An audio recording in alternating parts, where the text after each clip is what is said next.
straight from the heart of East Tennessee. This is 10 News at 5. You've got to be in the game no matter what. Anything you can be in, you've got to try it. Online, over the radio, or in a store, how do you enjoy your music? Today we're taking a closer look at the changing music business. Welcome back to 10 News at 5. I'm Beth Haynes. The popular European streaming music service known as Spotify finally made its way to the U.S. a few weeks ago and has already made a big splash with music fans looking for the next big thing. Today we are taking a closer look at just how far the music industry has come in the last few years.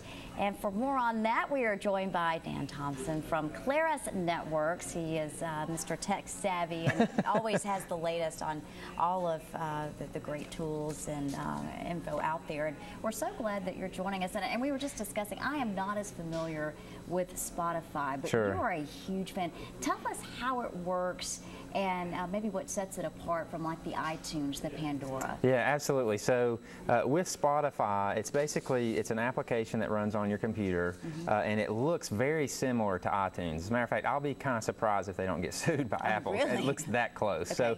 So, but it's just all. I think they claim 15 million songs just right at your fingertips. So imagine if you had 15 million songs searchable right in your iTunes. It's that same experience. You search for the band, it comes up with a list of songs, you click on the song and immediately starts playing. All this is streaming over the internet, by the way, so none of this is on your hard drive. It's just a great experience, and I was really shocked at the amount of music that was on there. Some of the more obscure bands, like there's a blues band that I always search for on stuff like this just to see how far back it'll go, called the Red Devils.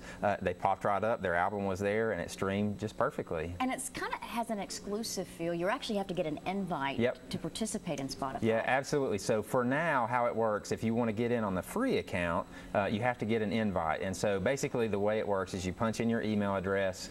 They'll send you an invite over about a week or so later. The little tag on their website says, we'll send you one when we get to it. So it's just kind of comical. But it generally, from what I'm hearing, takes about a week, week and a half. It took me about a week to get mine. Okay. There's so many online choices when it comes to music. Are people sticking to just one, or are they using a combination? You know, what I'm seeing is a lot of, kind of what the guy said right there at the very beginning, a lot of people are just kind of experimenting around. You know, Pandora was fun, and it's kind of like, if I want to check out new artists I've never heard of, I can punch in something that I like, and it'll present me with music similar to that.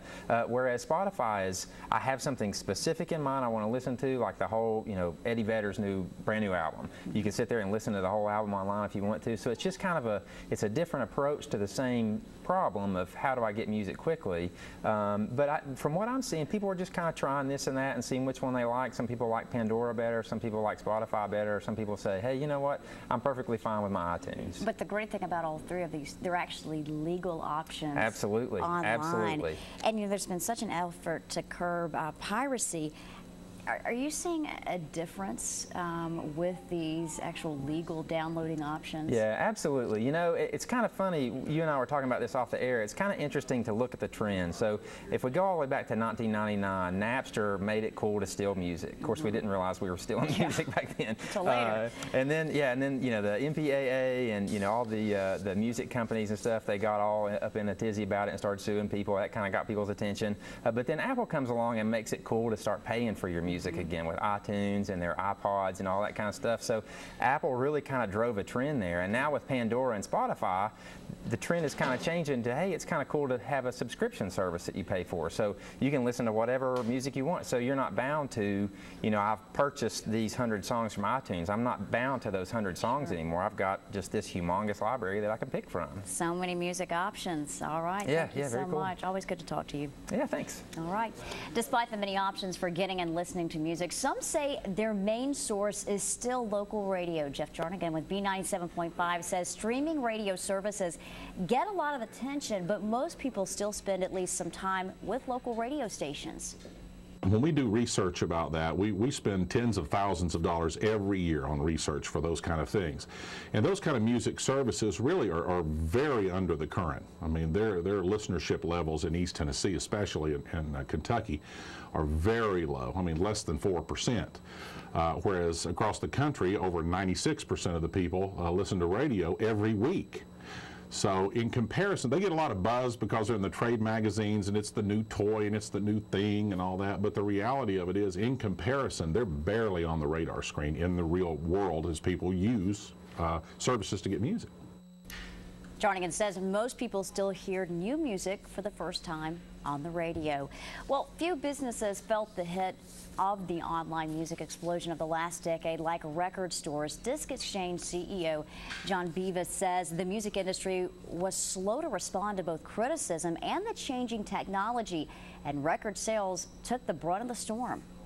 I'd say they've caught up, but it's a little too late, sort of. I mean, as record stores, that we have a group of us that have been collaborating for years, telling them you need to lower your prices, you need to do this, that, or the other. And I mean, they are lowering the prices now. I mean, it's probably been a year or two on now. We told them $10 threshold is where it's at. It needs to be $10. We're getting closer to that, but it's taken way too long to get there, and I think we've lost a ton of sales because of that.